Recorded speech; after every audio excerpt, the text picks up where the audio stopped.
दिबांग, जल्दी से आपके पास आते हुए अभी तक का वोट प्रतिशत क्या संकेत करता है?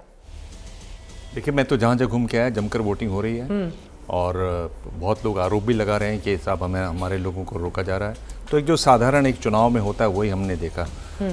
गुप्ता जी से मैं ये पूछना चाह रहा था कि कैसे उनका विश्वास करें, उनके पोल दाएं बाएं चले जाते हैं और कैसे इतने कॉन्फिडेंस से वो आकर टीवी पर बात करते हैं। ये आपको महसूस हुआ कि नहीं हुआ कि मतलब और लोकसभा वाले में एग्जिट पोल तक गलत हो जाते हैं। एग्जिट पोल में तो मतलब पर्चा एक तरीके से बाहर निकल गया तब एग्जाम देना है। तो अभी आप जो एग्जिट पोल हम दिखाने जा रहे हैं, आप उसकी आलोचना करने के लिए बैठे हुए हैं या आप उसके साथ जाना चाहेंगे? क्या करना चाहेंगे दिबांग? नहीं, मैं जो बता रहा हूँ, जो स्थिति है वो बता रहा हूँ। प्रदीप जी जैसे ही जुड़ेंगे हमारे साथ, मैं उस सवाल का जवाब उनसे जरूर ले लूंगी कि कैसे भरोसा करें हम आपका। हाँ, और इसलिए बहुत सारे चैनल्स में अब इनको हटा, मतलब लिए नहीं जाते एग्जिट पोल्स या ओपिनियन पोल्स। दिबांग जी तो एकदम व्यक्तिगत टिप्पणी पर आ गए हैं आप। नहीं, एग्जिट पोल्स की बात कर सर, रहा हूं। ऐसे मतलब देखिए, फ्लक्चुएशन तो हमने हर किसी की दूसरा जिंदगी में देखा है। एग्जिट पोल में बहुत सारे लोग फेल होते हैं, पास होते हैं, लेकिन उसको लेकर बड़ी चर्चा होती है और कई एग्जिट पोल प्रदीप गुप्ता जी के बिल्कुल सही भी साबित हुए हैं। ये भी बात सही है,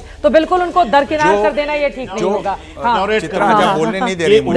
उनके एग्जिट पोल के आधार पे ही तमाम जो है राजनीतिक विश्लेषक आप खुद भी भविष्यवक्ता बन जाते हैं।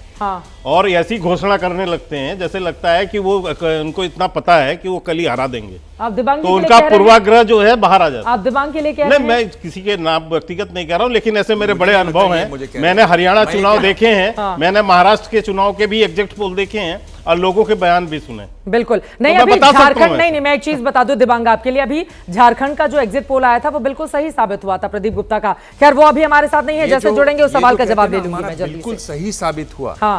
एग्जिट पोल का बिल्कुल सही साबित होना, यानी जो हमने आंकड़ा कहा वही निकल आया, वो भी डाउट पैदा करता है। ठीक है, ये जो है ना, ये अनुमान की चीज है। और उसमें तो अभी जब हम एग्जिट पोल के आंकड़ों पर बात करेंगे तो उसमें आपका टेक क्या होगा? ये बड़ा सवाल है, इंटरेस्टिंग होगा। विशाल मिश्रा जी की टिप्पणी ले लेती हूँ, बड़े देर से हमारे साथ जुड़े हुए। विशाल मिश्रा जी, अब जरा बताइए आप, क्या है माहौल? देखिए चित्रा जी, मैं बहुत गहराई से इस चुनाव में लगा रहा। अभी मैं आम आदमी पार्टी के सम्मानित प्रवक्ता साहब बता रहे थे कि हम चुनाव लड़े हैं शिक्षा के मुद्दे पे, मोहल्ला क्लिनिक के मुद्दे पे, 2100 रुपये पे, संजीवनी स्कीम पे। तो मैं बिल्कुल दावे के साथ ये कह सकता हूँ, पूरे विश्वास के साथ ये कह सकता हूँ कि ये सारे जितने इनके दावे थे वो ज़मीन पर खोखले साबित थे। न शिक्षा के क्षेत्र की कोई बात थी, लोग सवाल कर रहे थे और मैं तो सवाल हर डिबेट में करता ही था कि भैया 2100 रुपया यहाँ देने की बात कर रहे हो, पंजाब में आपकी सरकार है 1000 रुपया देने की बात की है। तो अभी 2-4 दिन पहले ट्विटर पे मैंने देखा एक आरटीआई से आंकड़ा जारी हुआ कि एक भी व्यक्ति को नहीं दिया गया है। तो बिल्कुल विशुद्ध रूप से ये एक और दिन ब दिन रोज झूठ पे झूठ, झूठ पे झूठ, झूठ पे झूठ, झूठ पे झूठ।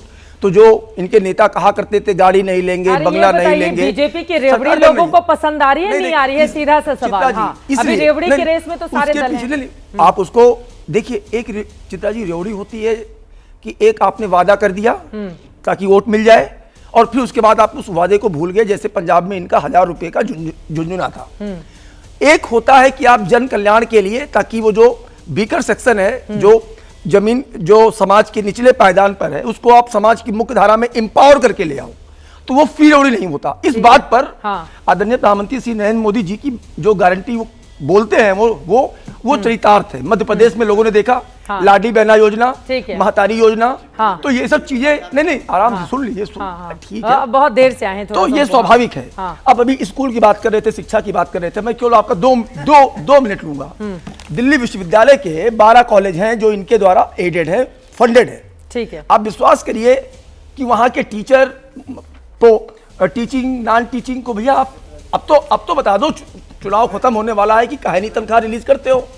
क्यों नहीं वहां अपॉइंटमेंट प्रमोशन करवा रहे हो? तनख्वाह नहीं दे रहे मोहल्ला, अरे टीचर को तनख्वाह नहीं दे रहे। माननीय न्यायालय के इंटरवेंशन से, डूटा के इंटरवेंशन से वहां से डायरेक्शन आता है, हमसे पूछिए आप। और इसका नहीं चित्रा जी, इसका जवाब इनसे पूछिएगा कि क्या इनको ज्ञात भी है सैलरी क्यों नहीं दे रहे हैं भाई आप? नहीं बताइए ना आप। 12 कॉलेज का मुद्दा बता दीजिए आप। एक और मोहल्ला क्लिनिक में एक ऑपरेशन, नहीं अरे एक ऑपरेशन बता दो, ऑपरेशन होता है मोहल्ला क्लिनिक में?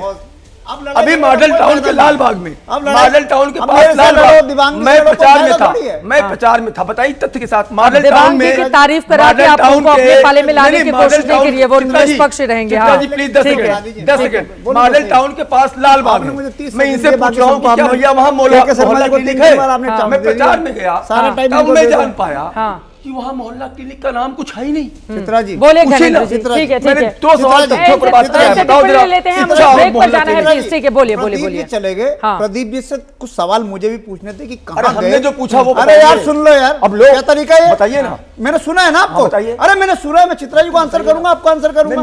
मैं अपना अब चुनाव खत्म हो गया, एक मिनट शांति से सुन लीजिए। तो बता दो, अरे शांति से सुन लो भैया, बता दो। 12 कॉलेज चित्रा सर्जरी काहे नहीं होती, चलती रहेगी, ऑपरेशन काहे नहीं होता? हाँ सुन लेते हैं, बोलिए जल्दी से, ब्रेक पर जाना है। चित्रा जी, भारतीय जनता पार्टी के लोग और भारतीय जनता पार्टी के समर्थक पिछले 10 साल से, मैं 2015 का चुनाव आपको याद दिलाता हूं, 2015 के चुनाव में नरेंद्र मोदी अमित शाह का पूरा विजय रथ देश में चल रहा था, आके दिल्ली में रुका, दिल्ली के लोगों ने अरविंद केजरीवाल की सरकार चुनी। और 2020 का चुनाव इन्हीं जैसे विशाल शर्मा जैसे लोग कह रहे थे मोहल्ला क्लिनिक नहीं बना, मोहल्ला क्लिनिक में गाय घूम रही है, पानी गंदा आ रहा है, बिजली नहीं आ रही, पानी नहीं आ रहा, स्कूल नहीं है, अस्पताल नहीं है, ये नहीं है, वो नहीं है, सब कुछ करते हैं। अरे पानी तो अभी भी गंदा है महाराज। ठीक है, देखिए सरकार चाहे आम आदमी पार्टी बनाए या फिर भारतीय जनता पार्टी बनाए या कांग्रेस पार्टी बनाए, लेकिन ये बात बिल्कुल सच है, हम लोगों ने ग्राउंड रिपोर्टिंग की है और दिल्ली के कई ऐसे हिस्से इतनी गंदगी है, वहां पर पानी इतना खराब आ रहा है, इसका जवाब कौन देगा? अब तो वोटिंग खत्म होने जा रहा है, जिसकी भी सरकार बने,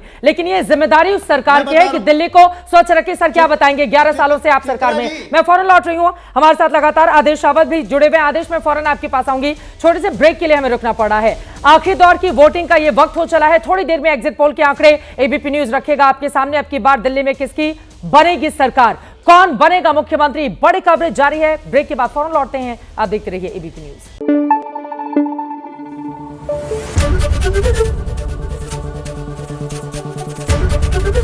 एबीपी न्यूज आपको रखे आगे।